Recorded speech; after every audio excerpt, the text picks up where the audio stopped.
Assalamualaikum warahmatullahi wabarakatuh. Terima kasih kepada moderator atas waktu dan kesempatan yang telah diberikan kepada saya.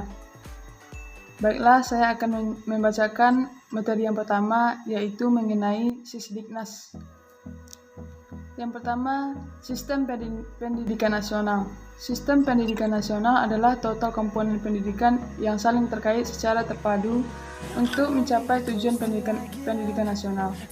Kemudian dalam Undang-Undang Dasar 1945 Pasal 31 sebagai kerugian dari bunyi undang-undang, yaitu mencerdaskan kehidupan bangsa, maka seluruh komponen bangsa, baik orang tua, masyarakat, maupun pemerintah, memiliki tanggung jawab untuk mewujudkannya. Undang-Undang Nomor 20 Tahun 2003, Sistem Pendidikan Nasional harus mampu menjamin kesempatan pendidikan, meningkatkan mutu serta relevansi dan efisiensi manajemen pendidikan untuk menghadapi tantangan sesuai dengan perubahan kehidupan lokal, nasional, dan global, sehingga perlu dilakukan pembaruan pendidikan secara terencana, terarah, dan berkesinambungan. Yang kedua, fungsi sistem pendidikan nasional adalah berfungsi untuk mengembangkan kemampuan serta meningkatkan mutu kehidupan dan martabat manusia Indonesia dalam rangka upaya mewujudkan tujuan nasional. Yang ketiga, tujuan pendidikan nasional adalah untuk mengembangkan kemampuan dan membentuk watak serta peradaban bangsa yang bermartabat dalam rangka mencerdaskan kehidupan bangsa agar berkembangnya potensi peserta didik agar menjadi manusia yang beriman dan bertakwa, berakhlak mulia, berilmu, kreatif, mandiri, dan menjadi warga negara yang demokratis serta bertanggung jawab. B. Hakikat kurikulum. Yang pertama, definisi kurikulum. Menurut Zuldat Taba Muhammad Yamin tahun 2012 halaman 22 mendefinisikan kurikulum sebagai a plan for learning, yakni sesuatu yang direncanakan untuk pelajaran anak. Kemudian menurut Othniel Smith, W. O. Starley, dan J. Harlan Sores, Suyadi, dan Dahlia tahun 2015 halaman 2. Kurikulum merupakan sejumlah pengalaman potensial yang diatur untuk tujuan mendisiplinkan anak-anak dan remaja agar mereka dapat berpikir dan bertindak sesuai dengan kelompoknya. Kemudian menurut S. Nasution, Suyadi, dan Dahlia tahun 2015 halaman 2, menegaskan kurikulum sebagai suatu rencana yang disusun untuk melancarkan proses belajar mengajar di bawah bimbingan dan tanggung jawab sekolah atau lembaga pendidikan beserta staf pengajarnya. Kemudian menurut Omar Hamalik tahun 2006 halaman 97 menjelaskan bahwa kurikulum adalah perencanaan kesempatan belajar untuk membina siswa ke arah perubahan perilaku yang diinginkan dan menilai hingga di mana perubahan-perubahan tersebut telah terjadi pada diri siswa yang bersangkutan. Dari beberapa pandangan di atas dapat ditarik kesimpulan bahwa kurikulum merupakan seperangkat rencana pembelajaran yang digunakan untuk membina siswa ke arah perilaku yang diinginkan dan menilai sejauh mana perubahan perilaku tersebut telah terjadi pada siswa. Baiklah, saya Haryadi Halim akan melanjutkan materi tentang hakikat kurikulum, yaitu tujuan kurikulum 2013. Tujuan kurikulum 2013 dalam Permendikbud nomor 68 tahun 2013 dijelaskan bahwa kurikulum 2013 bertujuan untuk mempersiapkan manusia Indonesia agar memiliki kemampuan hidup sebagai pribadi dan warga negara yang beriman, produktif, kreatif, inovatif, dan efektif, serta mampu berkontribusi pada kehidupan bermasyarakat, berbangsa, bernegara, dan peradaban Indonesia. Peradaban dunia. Selanjutnya, karakteristik kurikulum 2013. Karakteristik kurikulum 2013 terdiri dari 1.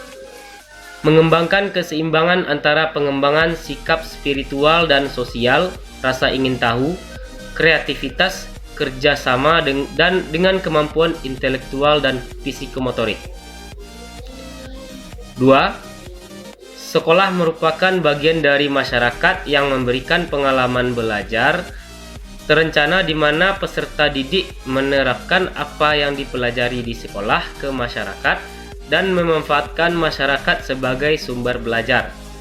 Nah, selanjutnya mengembangkan sikap pengetahuan dan keterampilan serta menerapkannya dalam berbagai situasi di sekolah dan masyarakat. 4. Memberikan waktu yang cukup leluasa untuk mengembangkan berbagai sikap, pengetahuan, dan keterampilan. 5. Kompetensi dinyatakan dalam bentuk kompetensi inti kelas yang dirinci lebih lanjut dalam kompetensi dasar mata pelajaran. 6. Kompetensi inti kelas menjadi unsur pengorganisasi atau organizing element kompetensi dasar di mana semua kompetensi dasar dan proses pembelajaran dikembangkan untuk mencapai kompetensi yang dinyatakan dalam kompetensi inti. 7. Kompetensi dasar dikembangkan didasarkan pada prinsip akumulatif, saling memperkuat atau reinforce dan memperkaya antara mata pelajaran dan jenjang pendidikan atau organisasi horizontal dan vertikal. Selanjutnya, penyempurnaan pola pikir perumusan kurikulum 2013 SMP.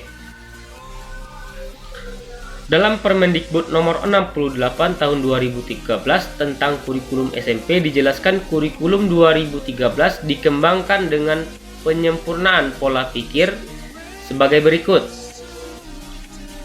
Yang pertama, pola pembelajaran berpusat pada guru menjadi pembelajaran berpusat pada peserta didik. Peserta didik harus memiliki pilihan-pilihan terhadap materi yang dipelajari untuk memiliki kompetensi yang sama. 2. Pola pembelajaran satu arah atau interaksi guru peserta didik menjadi pembelajaran interaktif atau interaktif guru peserta didik, masyarakat, lingkungan, alam, sumber, atau media lainnya. 3. Pembelajaran terisolasi menjadi pembelajaran secara jejaring. Peserta didik dapat menimba ilmu dari siapa saja dan dari mana saja yang dapat dihubungi serta peroleh melalui internet. 4. Pola pembelajaran pasif menjadi pembelajaran aktif. Mencari pembelajaran siswa aktif mencari semakin diperkuat dengan model pembelajaran pendekatan sains. 5. Pola belajar sendiri menjadi belajar kelompok atau berbasis tim. 6. Pola pembelajaran alat tunggal menjadi pembelajaran berbasis alat multimedia. Selanjutnya, implementasi proses pelaksanaan pembelajaran pendidikan jasmani, olahraga, dan kesehatan dengan kurikulum 2013. Dalam Kamus Besar Bahasa Indonesia, implementasi adalah pelaksanaan dan penerapan di mana kedua hal ini dimaksud untuk mencari bentuk tentang hal yang disepakati terlebih dahulu. Menurut Umar Hamalik, implementasi merupakan suatu proses penerapan ide, konsep, kebijakan, atau inovasi dalam bentuk tindakan praktis sehingga memberikan dampak baik berupa perubahan pengetahuan, keterampilan, maupun nilai dan sikap. Nah, dapat kita simpulkan bahwa implementasi adalah pelaksanaan dan penerapan ide, konsep, kebijakan atau inovasi untuk memastikan terlaksananya suatu kebijakan tersebut dengan memberikan hasil yang bersifat praktis. Menurut Mulyasa, mendefinisikan bahwa implementasi kurikulum 2013 merupakan aktualisasi kurikulum dalam pembelajaran dan pembentukan kompetensi serta karakter peserta didik. Hal tersebut menuntut keaktifan guru dalam menciptakan dan menumbuhkan berbagai kegiatan sosial dengan rencana yang telah diprogramkan. Kita akan melanjutkan materi tentang Sikdinas dan implementasi kurikulum PJOK. Selanjutnya itu prinsip pembelajaran kurikulum 2013, yang mana ada kegiatan awal atau pendahuluan, kegiatan inti, kegiatan akhir atau penutupan. Sesuai dengan standar kondisi lulusan dan standar isi, maka prinsip pembelajaran digunakan: A. Dari peserta didik diberitahu menuju peserta didik mencari tahu. B.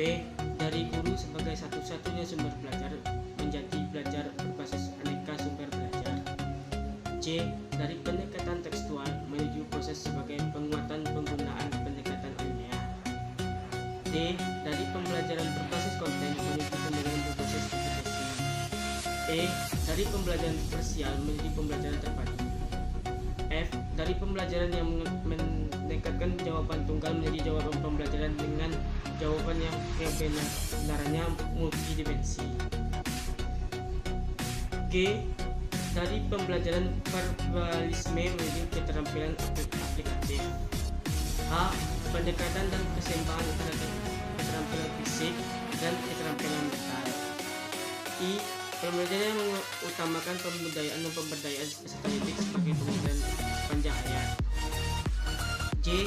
Pembelajaran yang menerapkan nilai-nilai dengan memberi keteladanan, membangun kemauan, dan mengembangkan kreativitas peserta didik dalam proses pembelajaran. K. Pembelajaran yang menerapkan prinsip bahwa siap saja adalah guru, siapa saja adalah siswa, dan di mana saja adalah kelas. L. Pemanfaatan teknologi informasi dan komunikasi untuk meningkatkan efisiensi dan efektivitas pembelajaran. Dan M. Penguatan atas pemberdayaan individual dan latar belakang budaya peserta didik. Selanjutnya, proses pembelajaran pelaksanaan pembelajaran pendidikan jasmani, olahraga, dan kesehatan dalam kurikulum 2013. Menurut Fadilah 2014 halaman 142 menjelaskan bahwa pelaksanaan pembelajaran kurikulum 2013 terbagi menjadi 3, yaitu kegiatan awal atau pendahuluan, kegiatan inti, dan kegiatan akhir atau penutup. Kegiatan awal atau pendahuluan, alokasi waktu kegiatan atau pendahuluan biasanya 15 menit. Yang dilakukan guru dalam kegiatan awal atau pendahuluan yaitu menyiapkan peserta didik, mengawali dengan berdoa dan salam, mengajukan pertanyaan, mengantarkan peserta didik kepada suatu permasalahan atau tugas, menyampaikan cakupan materi dan penjelasan uraian kegiatan sesuai silabus, memberi motivasi siswa untuk belajar secara kontekstual sesuai manfaat dan aplikasi materi ajar dalam kehidupan sehari-hari. Kegiatan inti atau kegiatan yang paling utama dalam proses pembelajaran. Pada kegiatan ini, materi pembelajaran disampaikan dan diberikan peserta didik agar kegiatan ini inti dapat berhasil. Peserta didik harus dipastikan siap dan berpartisipasi aktif dalam pembelajaran. Dalam kegiatan inti, terdapat proses untuk menanamkan sikap, pengetahuan, dan keterampilan peserta didik. Materi pelatihan. Dalam materi pelatihan implementasi kurikulum 2013, SMP Penjas Orkes, langkah-langkah dalam menerapkan pendekatan saintifik dijelaskan sebagai berikut: mengamati, menanya, mencoba, mengolah, menyaji, menalar, mencipta. Sedangkan kegiatan akhir atau kegiatan penutup adalah kegiatan yang dimaksudkan untuk mengakhiri proses pembelajaran. Alokasi waktu biasanya antara 15 sampai 15 menit. Dalam kegiatan penutup ini, guru bersama-sama dengan peserta didik membuat kesimpulan tentang materi pembelajaran yang baru saja dilaksanakan. Kemudian, guru memberi umpan balik kepada peserta didik terhadap proses pembelajaran pada hari itu juga. Merencanakan kegiatan tindak lanjut dalam bentuk pemberian tugas, baik itu tugas individu maupun kelompok. Itulah hasil diskusi kelompok kami tentang Sikdiknas dan implementasi kurikulum PJOK. Saya kembalikan kepada moderator